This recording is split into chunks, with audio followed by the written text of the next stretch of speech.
Leo Marsden's boots echoed through the wide corridor of the station, the sound absorbed slightly by the reinforced panels. His gaze darted between the overhead status lights, all green for now, and the command tablet in his hand. The exploration crew was still 2 hours from returning to the station after scanning the asteroid belt's anomalies. In the meantime, Leo ran the last few checks before their docking. His wrist comm chirped. "Captain Marsden, can you come to the observation deck? We've got something." It was Commander Jenkins, his second-in-command. The man sounded calm, but there was an edge to his tone that put Leo on alert. "On my way," Leo replied, picking up his pace. A few minutes later, he stepped onto the observation deck and joined Jenkins by the broad windows. "Take a look." Jenkins gestured toward the vast black canvas dotted with stars. At first, Leo saw nothing unusual, just the faint glow of nearby Mars and the occasional glimmer of satellites. "Hold on," Jenkins said, tapping a control. The display shifted, zooming in on a section of space. A sleek, silver craft hovered just beyond the asteroid field, its surface reflecting faint light. It was unlike anything Leo had ever seen. No discernible engines, no markings, and definitely not human-made. "That's not one of ours," Jenkins stated. "No kidding," Leo said under his breath. "Is it moving?" "Negative. It's been stationary since we spotted it." Leo nodded. "And our crew is still out there?" "Correct. They're safe for now, no signs of hostility from that thing." "Should we hail them?" Leo considered this for a moment, his mind racing. If the craft was alien, this was the moment they'd all trained for. But training was one thing. Seeing a vessel that defied known physics was another. He weighed the risks.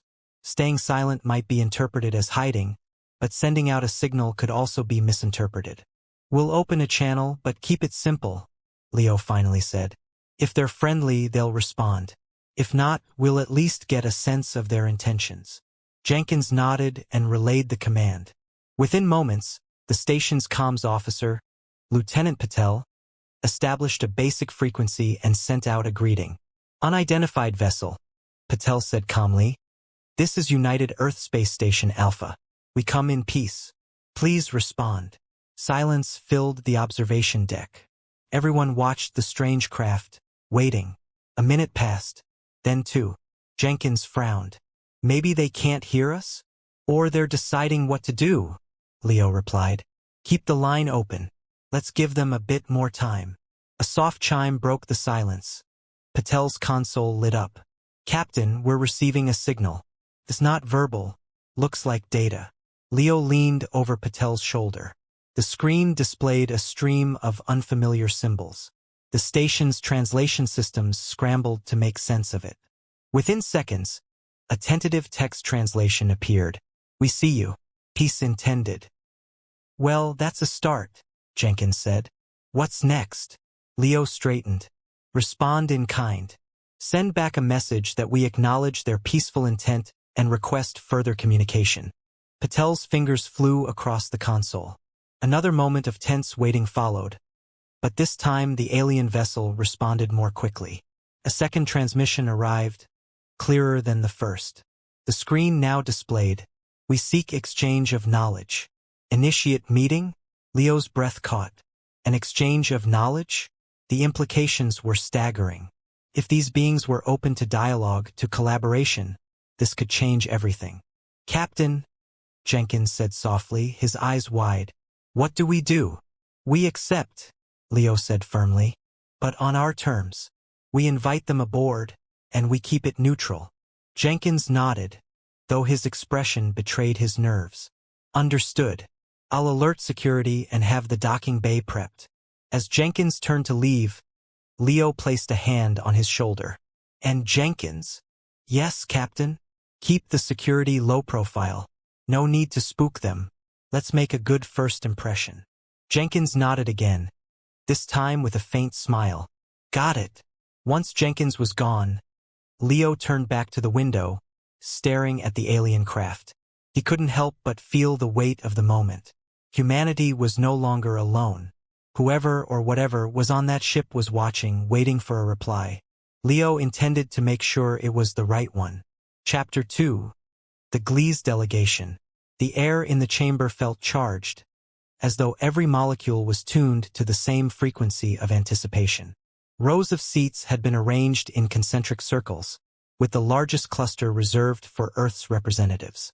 On the opposite side, 3 sleek, pod-like chairs were positioned for the Glee's delegation. Each pod resembled a shimmering cocoon, metallic yet organic, and their occupants were just as striking. Counselor Serena sat in the middle chair, her slender, elongated form a mix of grace and mystery.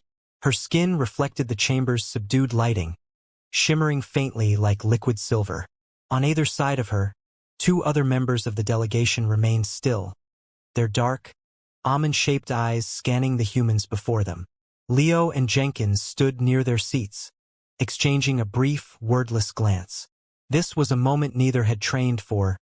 Despite countless simulations, nothing had prepared them for the reality of being face-to-face with sentient beings from beyond Earth. Leo cleared his throat and stepped forward. Counselor Serena, on behalf of the United Earth Council, I'd like to officially welcome you to our world. Serena inclined her head slightly. Her voice emerged, soft and melodic, yet clear enough to carry across the chamber. We appreciate your welcome, Captain Marsden. It is an honor to be here and to initiate dialogue. Jenkins leaned over and whispered, "So far, so good." Leo gave a faint nod, keeping his posture relaxed but his mind sharp. He knew every word mattered now, every gesture watched closely by both sides. "The honor is mutual," Leo replied. "We hope to learn from each other, to better understand our respective cultures and ways of life." As he spoke, one of the other Glee's delegates tilted their head, producing a subtle ripple of light along their neck. It seemed to be a gesture of curiosity. "You mentioned culture," the delegate said, their voice more mechanical than Serena's. "What specifically would you like to share?" Leo hesitated, then glanced at Jenkins. His second-in-command stepped forward. "For example," Jenkins said, "we have a deep history of music, art, and storytelling. These are core to how humans connect and express themselves." Serena's silver eyes seemed to brighten. "Your methods of expression intrigue us. On Glee's, we too have forms of art, though they may differ greatly. Would it be acceptable to exchange examples?" Jenkins smiled faintly.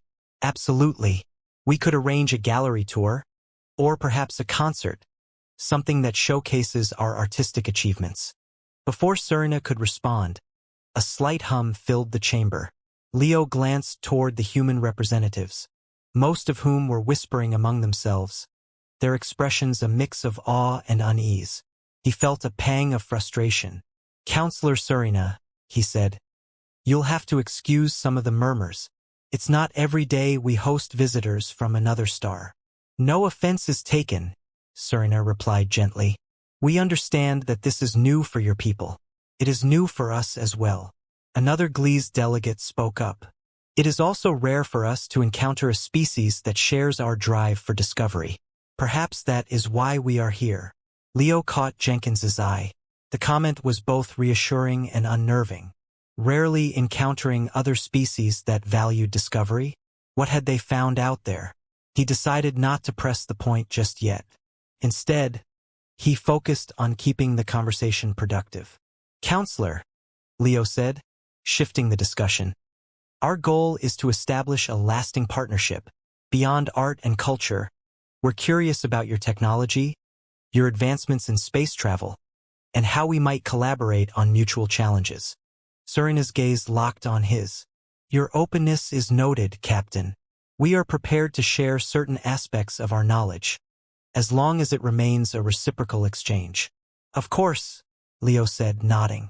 "Reciprocity is key." Jenkins added, "If I may, Counselor, we could begin with smaller initiatives, shared projects in scientific research or interplanetary environmental studies. Something that builds trust gradually." Serena considered this for a moment before turning to her fellow delegates. They exchanged what looked like subtle gestures, shifts of light and soft tones that weren't quite words. Then Serena returned her attention to Leo and Jenkins. "Your proposal is acceptable," she said. We will designate one of our envoys to work directly with your team on these initial projects. From there, we can expand our collaboration. Leo glanced around the room, noting the nods and murmurs of approval among the human delegation. Thank you, Counselor. We'll begin preparations immediately. The Glee's delegation stood as one, their movements fluid and deliberate. Serina's voice was calm but resolute. We look forward to this partnership, Captain Marsden. May it lead to a greater understanding between our worlds. Leo and Jenkins exchanged a brief look of relief. As the Glee's delegates left the chamber, escorted by diplomatic aides, Leo couldn't help but feel the weight of what they'd just agreed to. This was no small step. It was the beginning of something monumental, a connection between two species that could reshape both their futures. When the chamber finally emptied, Jenkins clapped Leo on the back. Not bad for day one, huh? Let's just hope day two is even better, Leo replied with a small grin. We've got a lot of work ahead. Chapter 3, Cultural Exchange. The sound of waves rolling onto the shore filled the quiet beach, the gentle wind carrying the salty air across the small group gathered near a glowing fire. Leo stood on one side, holding a wooden stick with a marshmallow lightly toasted at the end.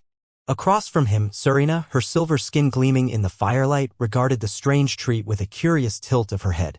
Jenkins passed her another stick, a marshmallow already impaled at the tip. Like this, he said, holding his over the flames. Turn it slowly so it doesn't burn. Serena mimicked his movements, her large eyes fixed on the changing color of the fluffy confection. Fascinating, she murmured. Your species consumes this for nourishment? Well, it's more for fun than anything else, Leo explained, trying not to laugh. Think of it as a treat, something to enjoy when you're relaxing. Serena carefully withdrew her stick and examined the now golden marshmallow. How does one consume it? She asked. Just take a bite, Jenkins encouraged. You'll see. She hesitated for a moment before lifting it to her lips. Her expression shifted slightly, an almost imperceptible widening of her eyes as she tasted the soft sweetness. It is very pleasant. Leo grinned. Told you. Serena seemed to study the marshmallow thoughtfully before looking at him. Your culture seems to place great importance on sensory experiences, flavors, textures, sounds. Is that accurate? Absolutely, Jenkins chimed in, plopping down onto the sand. Music, food, art. It's all tied into how we express ourselves and connect with each other. Serena nodded slowly as if filing away the information. In Glee's culture, we have sensory rituals as well, though they differ greatly. We share harmonics, vibrations that resonate through our environments. They carry meaning, memories. Harmonics. Leo leaned forward, intrigued. Like music. Similar, though more deeply embedded in our communication. It is a way of sharing experiences without words. Leo glanced at Jenkins. We have to hear that. Is there any way you could demonstrate? Serena looked at the fire for a moment, as if considering. Perhaps tomorrow. The process requires a specific environment. But I would be interested in showing you. Jenkins raised his marshmallow stick. Sounds like a plan. In the meantime, we'll keep showing you the fun stuff. Next stop, campfire songs. Serena blinked, puzzled. Campfire songs? Leo chuckled. Oh, you're in for something special. As the fire crackled on, Jenkins pulled out a small instrument, a harmonica he always kept in his gear. He played a few simple notes, and Leo started humming along. Before long, the two of them broke into an old earth tune. Serena watched intently, her head slightly tilted as if analyzing every note and syllable. When the song ended, she spoke again. Your songs tell stories, share emotions. They are a form of bonding. Exactly, Jenkins said, grinning. And the best part is you don't have to be good at it. It's just about joining in. Leo gave him a side eye. That's his way of saying he's not the greatest singer. Hey! Jenkins shot back. Better than you. Serena interrupted their banter, her calm voice cutting through the playful jabs. It is not about technical perfection. It is about the intent behind the act. This is something I believe we can understand deeply. Leo and Jenkins exchanged a glance. Despite their lighthearted approach, they both knew this exchange. This simple act of sharing a song around a fire meant far more than it appeared on the surface. It was a bridge, one that no amount of diplomatic jargon or official agreements could replicate. Leo leaned back on his hands, watching the fire dance in the night. Well, he said softly, I think we're off to a good start. Chapter 4, Rising Tensions.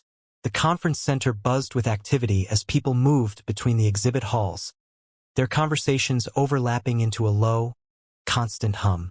Booths lined the vast open space, each displaying cutting-edge technology, new scientific research, and experimental art installations meant to bridge the gap between human and alien perspectives. Leo, Marsden, and Jenkins stood near the Glee's delegation's exhibit, a sleek, minimalist setup that drew constant streams of visitors. Jenkins held a steaming cup of coffee, his free hand gesturing animatedly as he spoke to Serena. "I'm just saying, for us humans, this thing you call a memory sphere looks more like a really fancy snow globe." Serena blinked once, her silver gaze calm as ever. "A snow globe? I am not familiar with this term." "It's a little decorative object humans have," Leo explained, standing beside them. "You shake it, and the particles inside make it look like snow is falling. A common souvenir on Earth." Serena considered the comparison for a moment. "Interesting. Our memory spheres contain no physical particles. Instead, they display captured light and sound impressions. They are a way of preserving significant moments." "That's what I was trying to say," Jenkins said with a grin, sipping his coffee.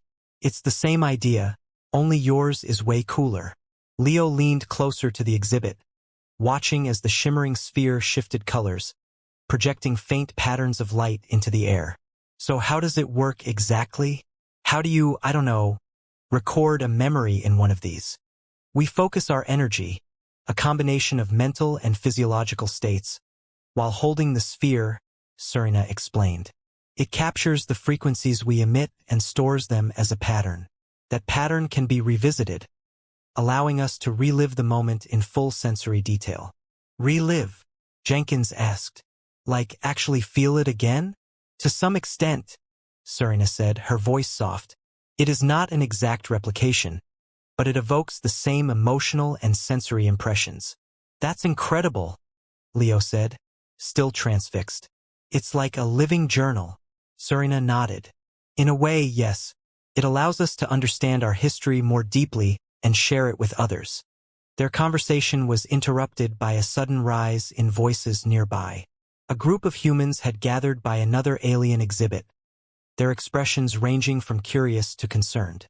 One man spoke loudly, gesturing toward the alien device on display. "How do we know this thing isn't some kind of surveillance equipment? We don't even understand what it does." A younger woman stepped forward, her voice firm. "This isn't a spy device. It's a healing chamber. It helps their kind recover from illnesses and injuries." "But how do we know that's true?" the man shot back. "We're just supposed to take their word for it?" The crowd murmured, and Jenkins exchanged a quick glance with Leo. "Sounds like someone needs to calm things down," Jenkins muttered. "I'll handle it," Leo said, striding toward the commotion. Serena followed without a word, her presence quiet but steady. As they approached, the man turned to face them, his expression hardening. "Captain Marsden, isn't it? Maybe you can tell us why we're allowing these visitors to bring unknown tech onto our soil." Leo held up a hand to defuse the tension. "We understand your concern, sir. That's why every piece of equipment they brought went through rigorous screening before arriving here. Nothing harmful has been detected." "That's what they say now," the man replied. "But what about 6 months from now? A year? How do we know we're not giving them the upper hand?" "By working together," Serena interjected calmly, her silver eyes meeting the man's. "We do not seek an upper hand. We seek mutual understanding and growth. The devices we share are meant to heal, to improve lives." The man looked uncertain, glancing at the murmuring crowd. "Still seems like we're taking a big risk." "Every great endeavor involves some risk," Leo said evenly. "But if we never take that step, we never move forward. It's natural to be cautious, but let's not let fear hold us back." The younger woman from earlier nodded, speaking up again. "Besides, think about what we can learn from them. If we shut this down, we lose that chance." The man hesitated, then sighed and backed away. The crowd began to disperse, the tension easing. Jenkins appeared at Leo's side, giving him a small nod. "Nice save, Captain." "Thanks," Leo said quietly. He turned to Serena. You okay? I am, she replied. It is understandable that your people would have questions. We anticipated as much. Doesn't make it any easier, Jenkins said, sipping his coffee again. But hey, small steps, right? Small steps, Leo echoed, his gaze shifting back to the glowing memory sphere. And maybe some more marshmallows next time. Chapter 5, The Turning Point. The sun was setting over the Alpine summit where the summit was being held. The crisp, cool air was filled with a quiet hum of anticipation as the Earth delegation gathered for the next session of discussions with the GLE's representatives. Inside the expansive meeting hall, the space buzzed with conversations. The room was a mixture of polished wood and sleek modern metal, a symbol of Earth's attempt to blend tradition with future aspirations. Leo stood with Jenkins near the main podium. They were reviewing the next round of discussion points, which focused on mutual research initiatives and trade agreements. Think they'll go for it? Jenkins asked, his voice low enough not to carry. We'll find out, Leo replied, scanning the room for Serena.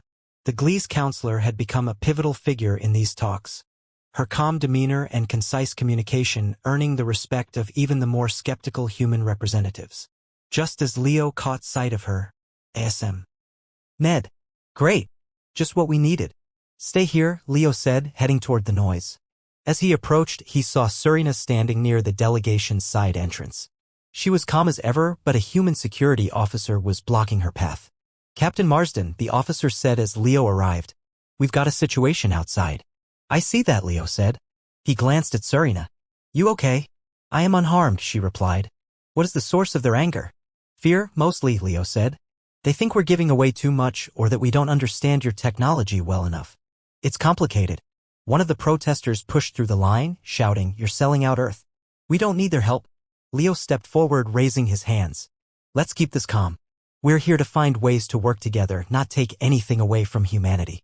Then why are we the ones who have to bend? The protester demanded. What guarantees do we have that they won't take advantage of us? Serena stepped forward before Leo could respond. Her voice was measured, carrying just enough authority to be heard without sounding harsh. What would you consider a fair guarantee? The protester faltered for a moment, clearly not expecting a direct response. I don't know. Something that shows you're not just using us. Some way to know you're not, he trailed off, unsure how to finish. Serena inclined her head slightly. Trust is built through action. If it would reassure you, we can provide detailed demonstrations of how our technology functions and ensure your scientists are involved in the evaluation process. Another voice called out from the crowd. And what about your culture? How do we know we're not losing our own traditions? Leo stepped in, addressing the broader group. No one's asking you to give up your identity. This is about learning from each other. If anything, this gives us a chance to understand more about ourselves by seeing how we compare, how we grow through contact. The protesters seemed to quiet somewhat and security began guiding them back out. Serena turned to Leo. You have a way of calming their fears. Not all of them, Leo said, his tone wry. But we'll take it one step at a time. Back inside the hall, the atmosphere was noticeably tenser than before. Jenkins met them as they re-entered. You handled it well, he said. But people are still on edge. They're afraid of change, Leo said, scanning the room. It's natural. Change, Serena repeated thoughtfully. Among our people, significant changes are met with ceremonies to mark the transition. These ceremonies remind us of who we are even as we adapt.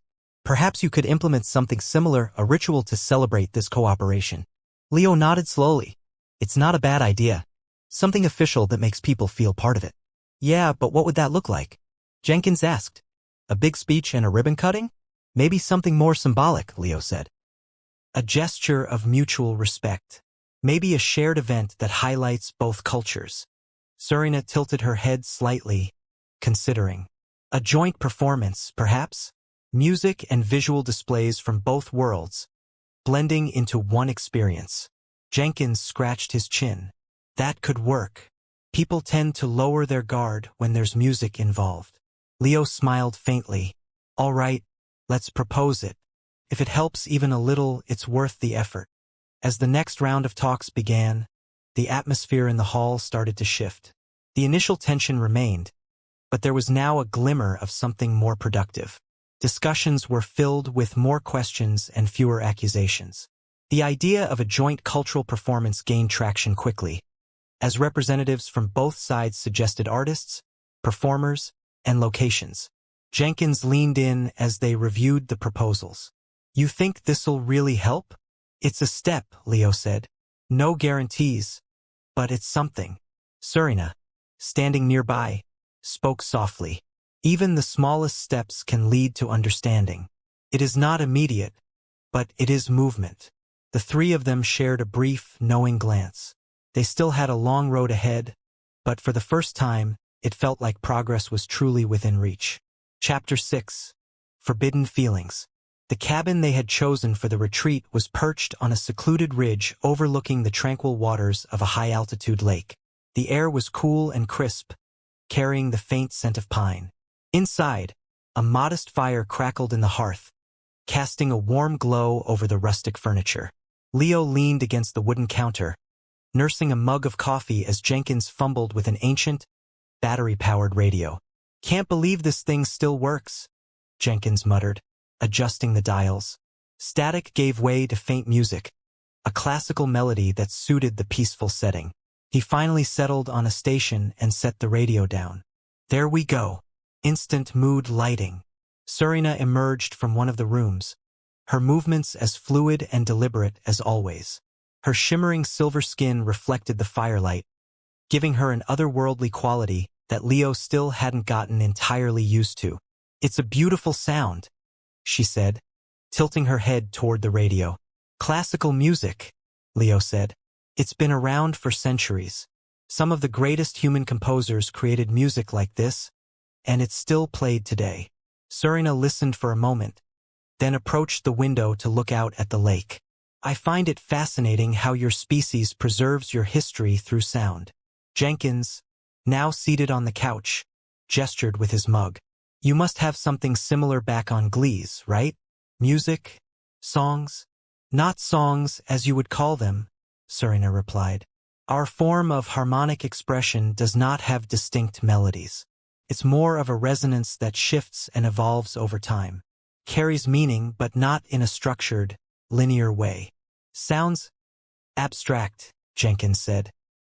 "It is," Surina acknowledged, "but it can convey complex emotions and ideas. I would be happy to share an example, if you'd like." "Maybe once we're done with the coffee," Jenkins joked, taking a sip. "Right now, I'm enjoying this earthly ambience." Leo watched Surina as she stood by the window, her focus seemingly split between the music and the view. He wasn't sure when it had started, but somewhere along the way, he had begun noticing more than just her alien elegance. There was a quiet strength in her, a wisdom that went beyond words. He set his mug down and walked over to her. "It's not bad out here, huh?" he said quietly. Surina turned to him, her silver eyes meeting his. "It is calming. This place is very different from the environments I've experienced before. The stillness here allows for reflection." Leo nodded. "That's part of why we chose it. Sometimes it's good to get away from all the noise." Surina tilted her head slightly. "And yet you bring music. Is that not a form of noise?" "It's a different kind of noise," Leo said, a faint smile tugging at his lips. "The kind that helps you think, rather than drown out your thoughts." Surina studied him for a moment, then nodded. "I understand. It is like our harmonics, meant to guide the mind rather than distract it." Leo took a step closer, his gaze steady. "Exactly." They stood in silence for a moment, the music playing softly in the background. The crackle of the fire and the faint hum of the radio were the only other sounds. Jenkins had gone quiet on the couch, seemingly content to let them talk. Surina reached out, her slender fingers tracing the edge of the window frame. "I have found these exchanges with your people to be unexpected, in ways I did not anticipate." "Unexpected how?" Leo asked. She turned back to him, her expression thoughtful.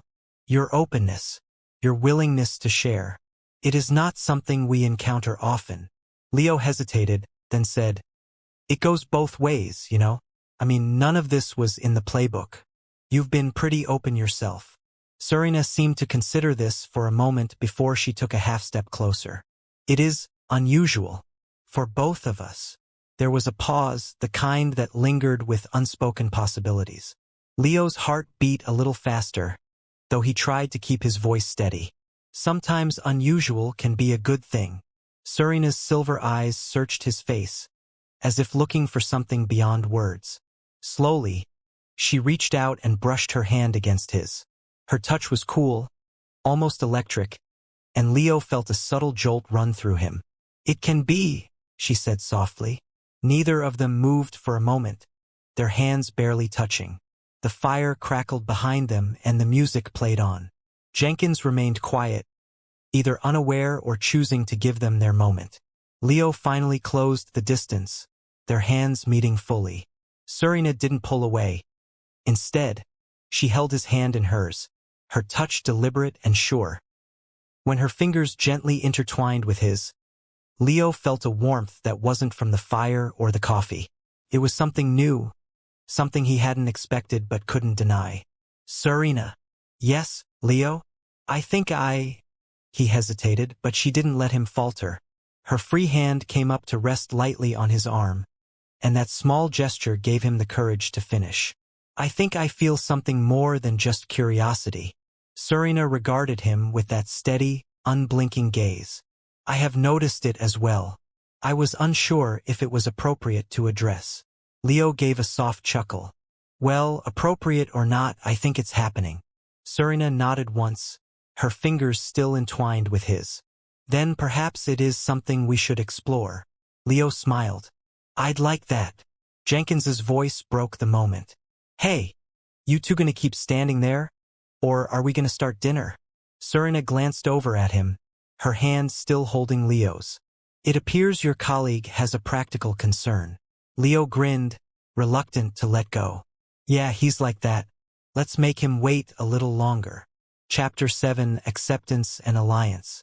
The Global Unity Festival had transformed the heart of Geneva into a vibrant mosaic of cultures, technology, and artistry. From the bustling marketplace near the lake to the sprawling open-air amphitheater, every corner of the event buzzed with excitement. Humans and Glesians mingled freely, exchanging ideas and marveling at one another's creations. Leo and Jenkins stood at the edge of the crowd, their eyes scanning the sea of people. Around them, holographic displays shimmered, blending human ingenuity with alien aesthetics.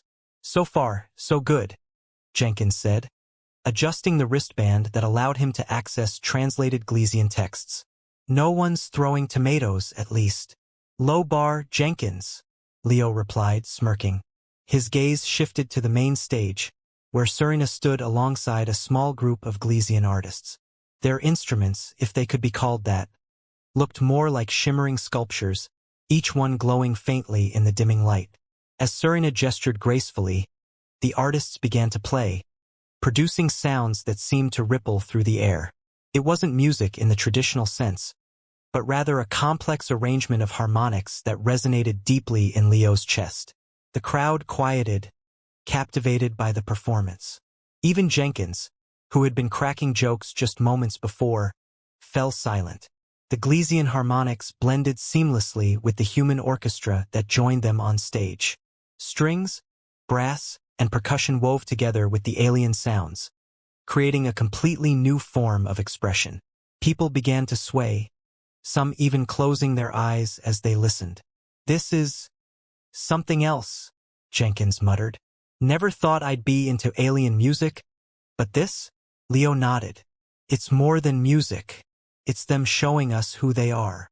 As the performance continued, Serena's gaze drifted across the audience until it landed on Leo.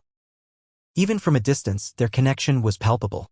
She gave a slight nod, acknowledging him before focusing back on the performance. Leo felt a small surge of pride and something deeper, something he hadn't expected to find in these strange circumstances. When the last notes faded, the audience erupted into applause. Some clapped, others waved their arms in what Leo assumed was a Glesian gesture of appreciation. The performers bowed and the stage lights dimmed slightly as the announcer stepped forward. "Ladies and gentlemen, beings of Earth and Glese," the announcer said, their voice amplified and clear.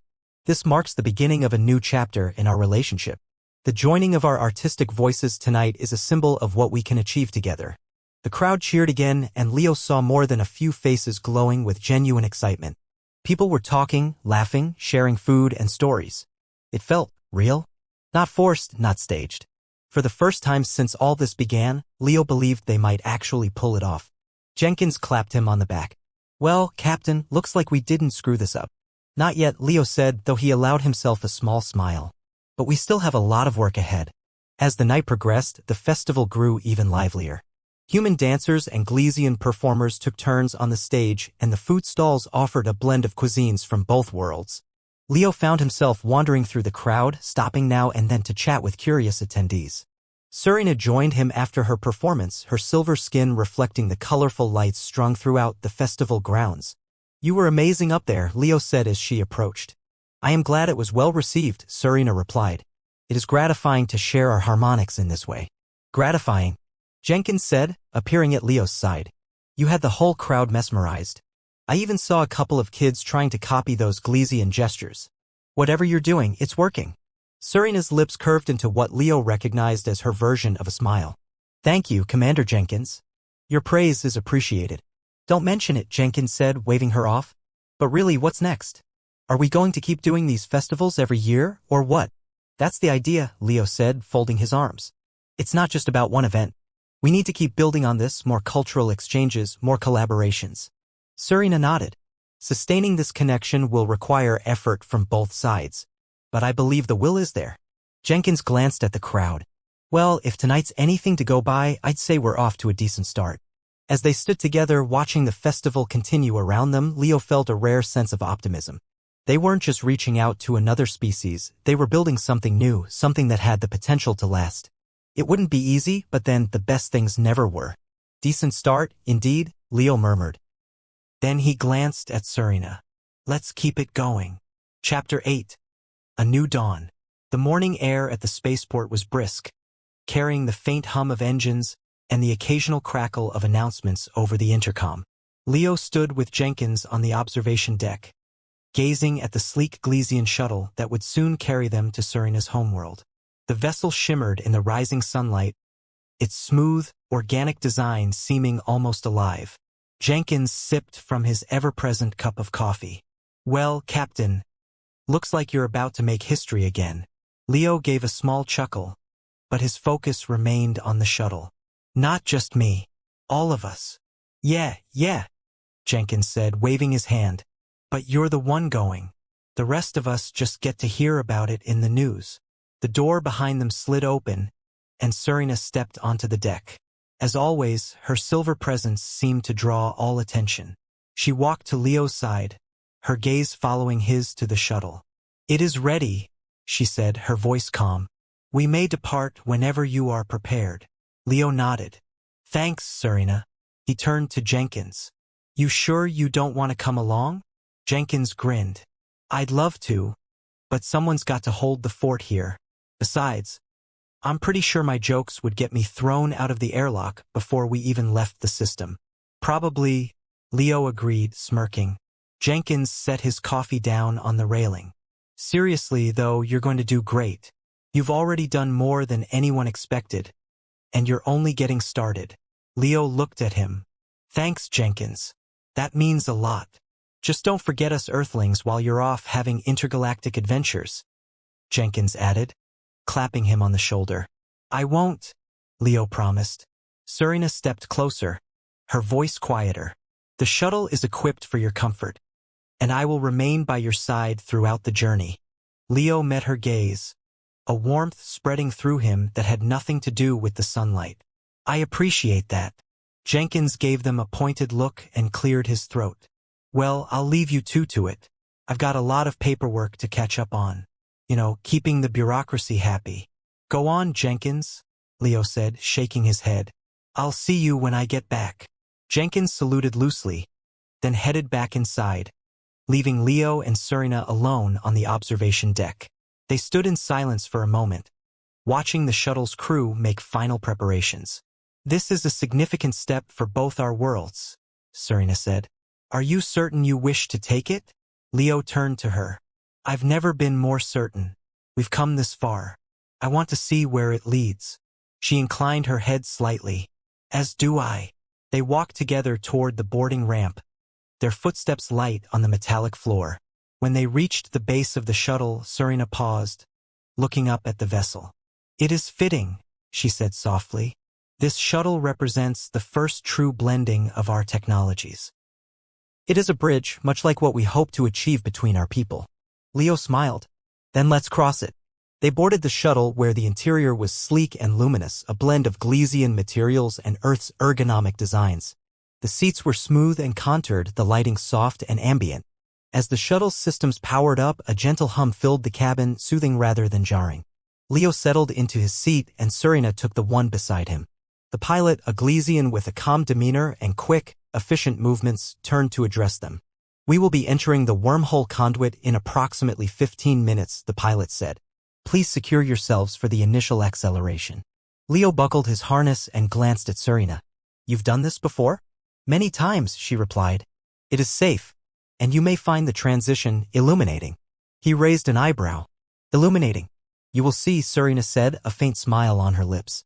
As the shuttle lifted off the ground, Leo felt the familiar pull of inertia, though the Glesian dampeners made it much less noticeable than any Earth craft he'd flown. The city below grew smaller, the horizon curving into the distance. Beyond it lay the stars, and soon, Gles. When the shuttle entered the wormhole conduit, the view outside changed.